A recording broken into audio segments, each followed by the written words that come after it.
সমস্ত কারণ প্রশংসা একমাত্র ওই মহান রব্বুল আলামিনের দরবারে, যে মহান রব্বুল আলামিন এক সপ্তাহ পরে আজ পবিত্র জুমার দিন, জুমার নামাজ পড়ার উদ্দেশ্যে আল্লাহ তাআলা তার ঘর মসজিদে এসে বসার, কিছু কথা বলার এবং শ্রবণ করার তৌফিক দান করেছেন।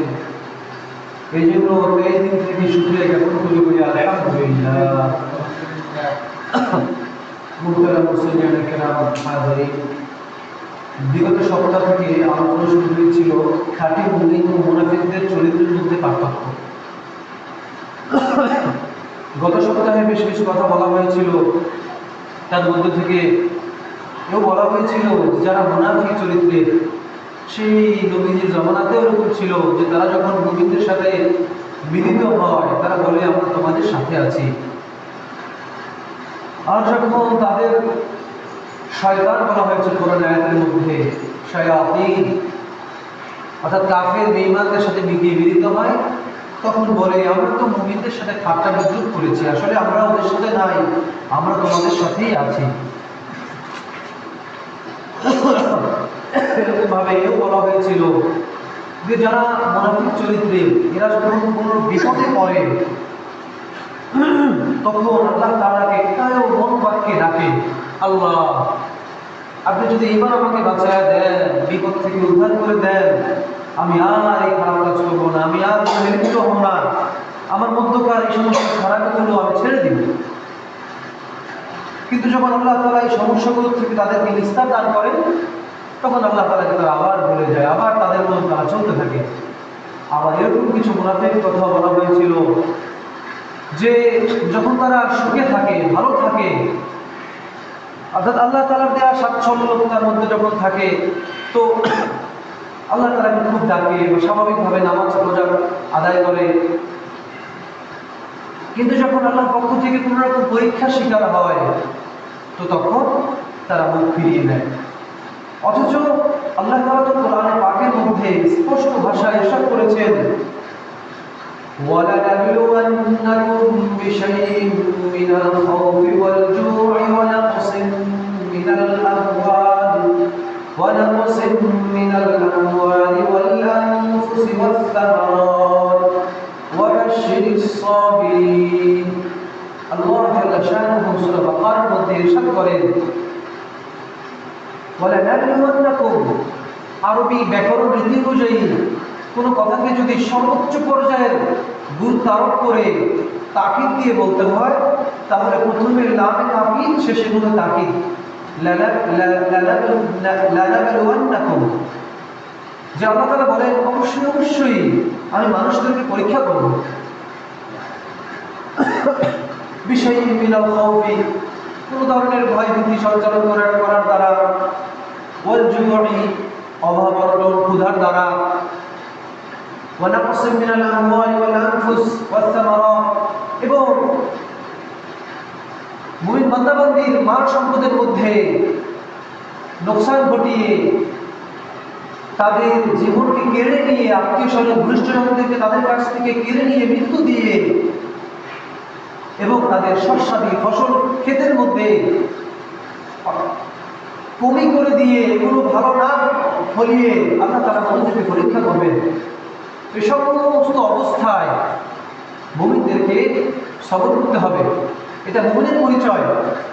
আর যারা ফাসিক মুনাফিক, তাদের পরিচয় হলো এই পরিস্থিতিগুলোতে তারা নিজেদের হাল ছেড়ে দেয়, তারা পথ ঘুরিয়ে আমলের পথ ছেড়ে অন্য পথে তারা চলে। মুহতারাম হাজিরিন, কোরআনে পাকে আল্লাহ তাআলা ইরশাদ করেন, ওয়াল্লাযীনা জাহাদু ফীনা লানাহদিয়ান্নাহুম সুবুলানা। আল্লাহ তাআলা বলেন, আর যারা আমার দিকে অগ্রসর হওয়ার জন্য জুহুদ করে, চেষ্টা করে, সংগ্রাম করে, লানাহদিয়ান্নাহুম সুবুলানা, তাহলে আমি তাদেরকে অবশ্যই অবশ্যই, আল্লাহ তাআলা বলে, আল্লাহ তাআলা রহমতের অনেক পথ তাকে দেখিয়ে দিবেন, তাকে প্রদর্শন করবেন, ফলে সে আল্লাহর পথে চলে আসতে পারবে অতি খুব সহজেই। অপর জায়গায় আল্লাহ তাআলা ইরশাদ করেন, ওয়ামা উমিরু إلا ليعبدوا الله مخلصين له الدين আল্লাহ তাআলা বলেন আল্লাহ তাআলা কেবলমাত্র মুমিনদেরকে দিনকে খাঁটি করে ইখলাস একনিষ্ঠভাবে দিনকে একনিষ্ঠ করে আল্লাহ তাআলার ইবাদত করার জন্য আল্লাহ তাআলা আদেশ করেন মুমিনদেরকে। অর্থাৎ মুমিনদেরকে কেবলমাত্র আল্লাহ তাআলা ইবাদত করতে এইভাবে আদেশ করেন যে তারা তাদের দিনকে খাঁটি করে নিবে, ইখলাসের সাথে আল্লাহ তাআলা ইবাদত করবে। আর ইখলাস না থাকলে, নিয়তে গর্বিত থাকলে তো কোনো আমলই আল্লাহ তাআলার দরবারে কবুল হয় না। হযরত মাওলানা শাহ হাকিমুল উম্মাত মুজাদ্দিদুল মিল্লাত আশরাফ আলী থানভী রাহমাতুল্লাহি আলাইহি ভারত উপমহাদেশটাকে মুজাদ্দিদ বলা হয়।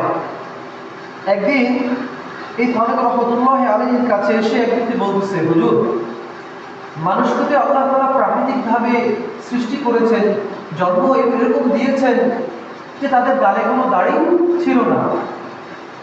যখন বাচ্চারা জন্মগ্রহণ করে ভূমিষ্ঠ হয় তাদের কোনো লোম থাকে না, সাধারণত মাথায় কিছু চুল ছাড়া বা দাড়ি থাকে না। তো তার মধ্যে কখনোটা সে প্রশ্ন করতেছে, দলিল যুক্তি পেশ করতেছে, হুজুর তাহলে আমাদের দাড়ি রাখার কি প্রয়োজন? সৃষ্টিগতভাবেই তো আমাদের গালে দাড়ি ছিল না, দাড়ি রাখলে একটু পুরো পুরো দেখায় বা ভালো দেখায় না, অনেক সময় মহিলারা পছন্দ করে না, এরকমটা হয় কিছু কিছু ক্ষেত্রে। তো সে যুক্তি পেশ করছে, হুজুর দাড়ি না রাখলেই তো হয়, দাড়ি কেটে ফেললেই তো হয়, দাড়ি রাখার কি আবশ্যকতা আছে? তো তখন হুজুর বললেন, বাবা, মানুষ যখন জন্মগ্রহণ করে তার মুখে তো দাঁতও থাকে না, একেবারে মাড়ির তো একেবারে সাফ থাকে, মাড়ির মধ্যে মুখের কোনো দাঁত থাকে না। তো এই মাড়ির দাঁতগুলো রেখেও বাকি যাবে, এগুলো ভেঙে ভেঙে ফেলবো, তাহলে ভালো হয় না? তো এরকমভাবে যারা এরকম কপটতাওয়ালা মুনাফিকি যুক্তি পেশ করতে আসে, তাদের যুক্তির কোনো ভিত্তি নেই, তাদের যুক্তির কোনো সঠিকতার কোনো ভিত্তি তাদের কাছে নাই, কেউ যুক্তি প্রমাণ করে দেখাতে পারবে না। প্রকৃতপক্ষে যদি কোনো হক্কানি আলেমের সামনে আসে, বাহ্যিকভাবে তো মানুষ কত যুক্তি না পেশ করে, কিন্তু এই যুক্তির ভিত্তি আসল জায়গায় আসলে ঠিক না। তো এই জন্য এরকম প্রশ্ন করা বা এরকম যুক্তি পেশ করা এটা আদৌ ঠিক না, এটা আদৌ উচিত না।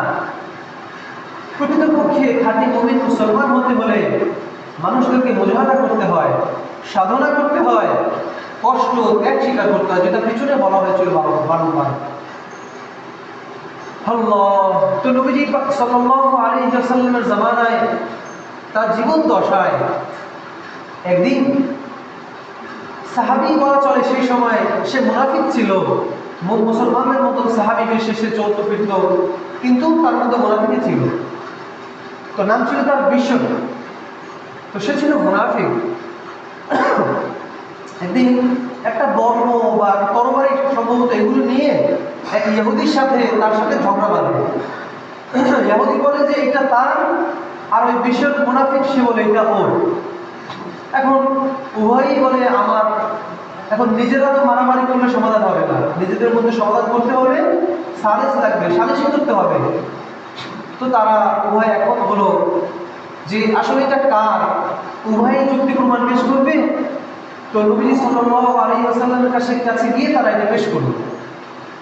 তো তখন ওই বিশ্বরের এবং ওই ইহুদির উভয়ের জবানবন্দি শুনে রাসূল সাল্লাল্লাহু আলাইহি ওয়াসাল্লাম ওই বর্ণটার ফয়সালা করে দিলেন ওই ইহুদির পক্ষে, যে তোমাদের এই কারগুজারি জবানবন্দি শুনে আমার মনে হচ্ছে এটা এই ইহুদি পায়, তা বিশ্বের পাবে না এই জিনিসটা। তো নবীজি সাল্লাল্লাহু আলাইহি ওয়াসাল্লাম কুল কায়নাতের সরদার, তার দেয়া ফয়সালা ওই বিশ্বের মানতে পারে না। সে বলে ইহুদিকে, চলো চলো আমরা ওমরের কাছে যাই, ওমর অনেক ইনসাফগার মানুষ। এখন ওই ইহুদি সে তার মতো তো গায়ে গায়ে ছিল না বা ওরকমভাবে শক্তি রাখে না যে তাকে ধমক বলবে না, নবী বলছে আবার কথা কিসের, তোমাদের নবী মুহাম্মদ বলেছে আবার ভাষার কথা কিসের। তো সে ঝগড়া না বাড়িয়ে ওই বিশ্বের কথা মতো হযরত ওমর ফারুক রাদিয়াল্লাহু আনহু তার কাছে তার বাসার সামনে এলো, এসে তাকে ডাক দিলেন, বললেন, ভাই ওমর, এই ঘটনা। ইহুদি বলল, হে ওমর, এই তোমাদের বিশ্বের এই আমার সাথে তার যে ঝগড়া বেঁধেছে এই নিয়ে মুহাম্মদের কাছে গিয়েছিল, সে ফয়সালা করেছে আমার, কিন্তু সে সেটা মানতে পারে না, আবার তোমার কাছে আমাকে পাল্টা নিয়ে আসছে। তো এই কথা যখন বললো, তখন ওমর রাদিয়াল্লাহু আনহু বিষয়টি জিজ্ঞেস করলো, কি বিষয়? ও যা বললো কথাটা ঠিক? সে বললো হ্যাঁ। তখন ওমর রাদিয়াল্লাহু আনহু তিনি বললেন তোমরা দাঁড়াও, আমি আসছি। এই বলে সে ঘরের দরজা বন্ধ করে ঘরের ভিতরকে চলে গেলেন। কিছুক্ষণ পর হাতে একটা তরবারি নিয়ে ঘর থেকে বের হলেন।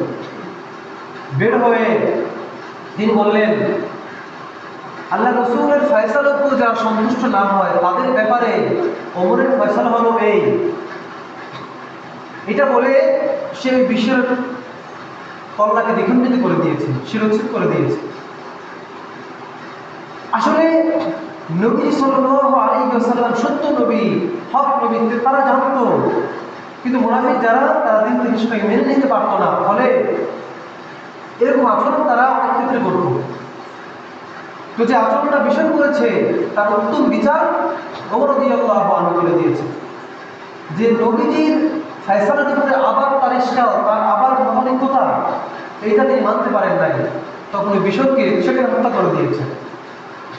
প্রকৃতপক্ষে মুনাফিকের যে চরিত্রগুলো, এগুলোকে বর্জন করতে হবে। কোরআনে পাকে আল্লাহ জাল্লা শানুহু আম্মা নাওয়ালুহু ইরশাদ করেন, ফালা ওয়ারাব্বিকা লা ইউমিনুনা হাত্তা ইউহাক্কিমুকা ফীমা শাজারা বাইনাহুম সুম্মা লা ইয়াজিদু ফী আনফুসিহিম হারাজান মিম্মা কাদাইতা ওয়া ইউসাল্লিমু তাসলিমা। সূরা নিসার 65 নম্বর আয়াতে আল্লাহ জাল্লা শানুহু ইরশাদ করেন, আল্লাহ তাআলা নবী সাল্লাল্লাহু আলাইহি ওয়াসাল্লামকে ইরশাদ করে বলেন, ফালা ওয়ারাব্বিকা, আপনার রবের কসম, কিছুতেই এরা মুনাফিকরা মুমিন হতে পারবে না যতক্ষণ না তারা তাদের যাবতীয় বিরোধ, মতানৈক্য, এই সমস্ত বিষয়গুলোর ফয়সালার জন্য আপনার কাছে না আসবে। ইউহাক্কিমুকা, আপনার কাছে এসে তারা এটার হুকুম, এটা ফয়সালা করে না নিবে, ততক্ষণ পর্যন্ত তারা মুমিন হতে পারবে না। তারপর আপনি যে রায় দিবেন দ্বিধাহীনভাবে, সেই রায় তারা মেনে নেবে। ইউসাল্লিমু তাসলিমা, তারা সেটাকে গ্রহণ করবে, তাসলিম করবে, সমর্থন করবে। যতক্ষণ না নবী সাল্লাল্লাহু আলাইহি ওয়াসাল্লামের ফয়সালা করা বিষয়ে তারা মেনে না নেবে, ততক্ষণ না তারা মুমিন হতে পারবে না। যে ঘটনা এইমাত্র বলা হলো, যে বিষয়ের কথা বলা হলো, নবী ফয়সালা করেছে, সে মেনে নেয় নাই, ফলে আল্লাহ তাআলা দুনিয়াতেই তাকে শাস্তি দিয়ে দিয়েছেন একজনের মাধ্যমে। সম্মানিত হাজিরিন, তো হাদিসে পাকের মধ্যে নবী সাল্লাল্লাহু আলাইহি ওয়াসাল্লাম ইরশাদ করেন, আয়াতুল মুনাফিকি সালাত, যারা মুনাফিক তাদের আয়াত, তাদের নিদর্শন হলো তিনটা। এক নম্বরে নবী সাল্লাল্লাহু আলাইহি ওয়াসাল্লাম ইরশাদ করেন, ইযা হাদাসা কাযাবা, যখন মুনাফিকরা কথা বলে মানুষের সাথে, তারা কথায় কথায় মিথ্যা কথা বলে। এরপরে নবী সাল্লাল্লাহু আলাইহি ওয়াসাল্লাম দ্বিতীয় তাদের মুনাফিক, তাদের বৈশিষ্ট্য বলেন, ওয়া ইযা ওয়াআদা আখলাফা, যখন তারা মানুষের সাথে ওয়াদা করে, সেই ওয়াদা তারা খেলাফ করে। যারা মুনাফিক তারা মানুষকে কথায় কথায় ওয়াদা করে বেড়ায়, যে আমি ওয়াদা করলাম তোমাকে এই জিনিসটা সময় দিব, আমি ওয়াদা করলাম এইটা করব, ওইটা করব, কিন্তু প্রকৃতপক্ষে তার মওউদ অর্থাৎ ওয়াদা কিন্তু সময় যখন চলে আসে, মুনাফিকের খবর থাকে না, সে আর খবরও নেয় না, দেখলেও চোখ অন্য দিক দিয়ে হেঁটে যায়, মনে হয় যেন যার সাথে ওয়াদা করেছে সেও তাকে দেখেই নাই। এরকম হলো মুনাফিকদের অবস্থা। নবী সাল্লাল্লাহু আলাইহি ওয়াসাল্লাম ইরশাদ করেছেন, যিনি হলেন সাদিকুল মাসদুক, মহাসত্যায়িত, সত্যবাদী, সত্যায়িত, যাকে সত্যায়ন করা হয়েছে, আল্লাহ তাআলা সত্যায়ন করেছেন। তো তিনি বলেছেন যে ইযা ওয়াআদা আখলাফা, মুনাফিকরা যখন ওয়াদা করে তারা তাদের এই ওয়াদার খেলাফ করে, ভঙ্গ করে। এরপরে নবী সাল্লাল্লাহু আলাইহি ওয়াসাল্লাম ইরশাদ করেন, ওয়া ইযা তুমিনা খানা, যখন তাদের কাছে কোনো কিছু আমানত রাখা হয় তারা সেই আমানতের খেয়ানত করে। যারা মুনাফিক তাদের আরেকটা বৈশিষ্ট্য হলো তারা তাদের কাছে মানুষ আমানত রাখে, তারা অন্যের আমানতকে চেয়ে নেয়, ভাই আমার কাছে আমানত রাখতে পারো, অথবা তার কাছে আমানত রাখলো কিন্তু সে আমানতের খেয়ানত করে। আমানত কোনো মাল হতে পারে, আমানত কোনো কথাও হতে পারে, আমানত কোনো গোপনীয়তাও হতে পারে। কোনো ব্যক্তি বলল, ভাই অমুক একটা কথা আপনার কাছে আমানত রাখলাম, আপনি এই আমানত রাখার কথাটাকে কাউকে বলবেন না।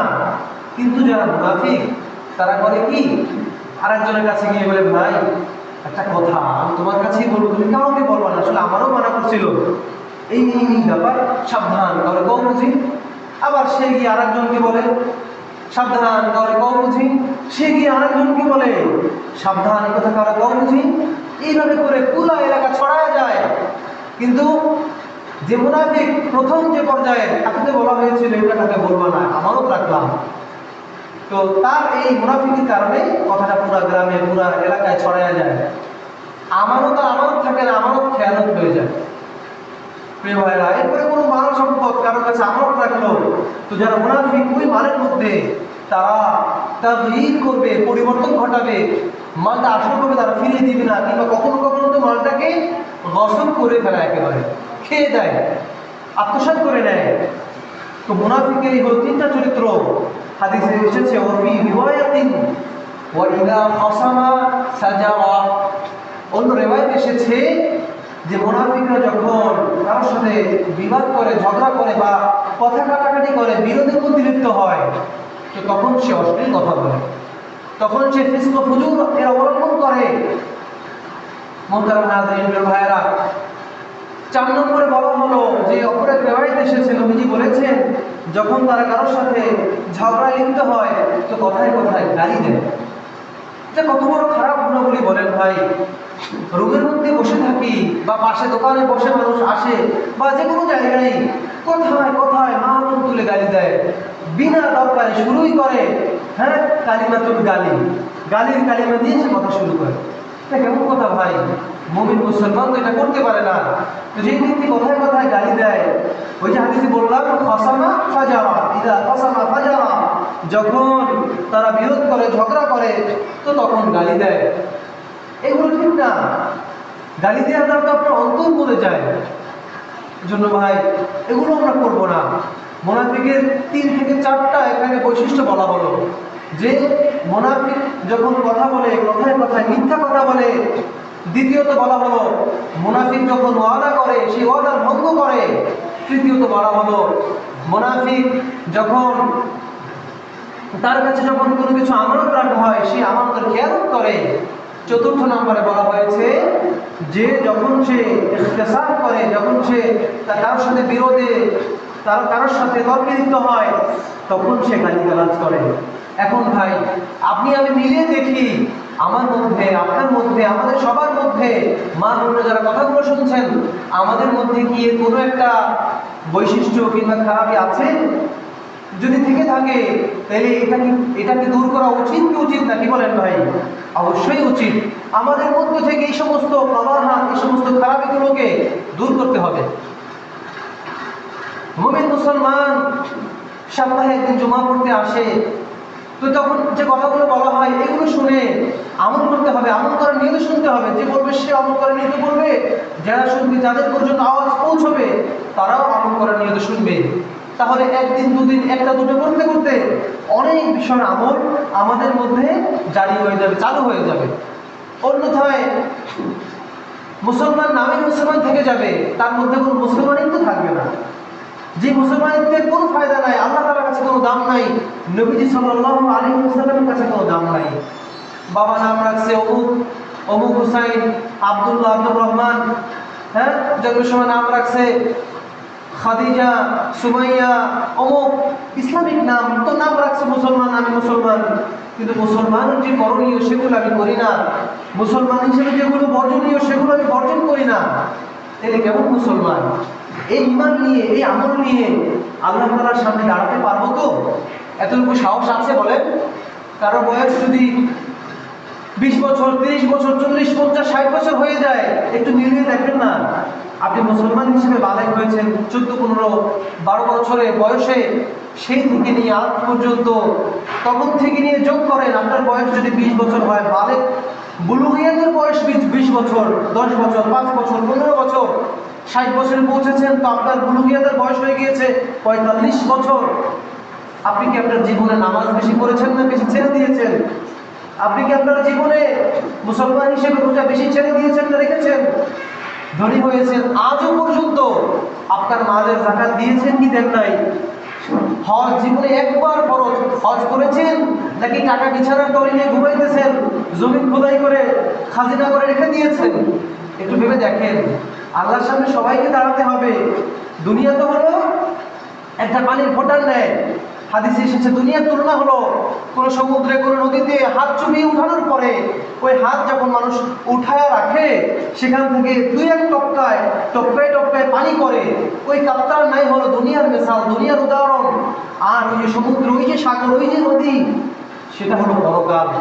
তো আমার আপনার দুনিয়ার জীবন সংক্ষেপ, অল্প জীবন, অল্প দিনের, কিন্তু পরকাল তো লম্বা সময়ের।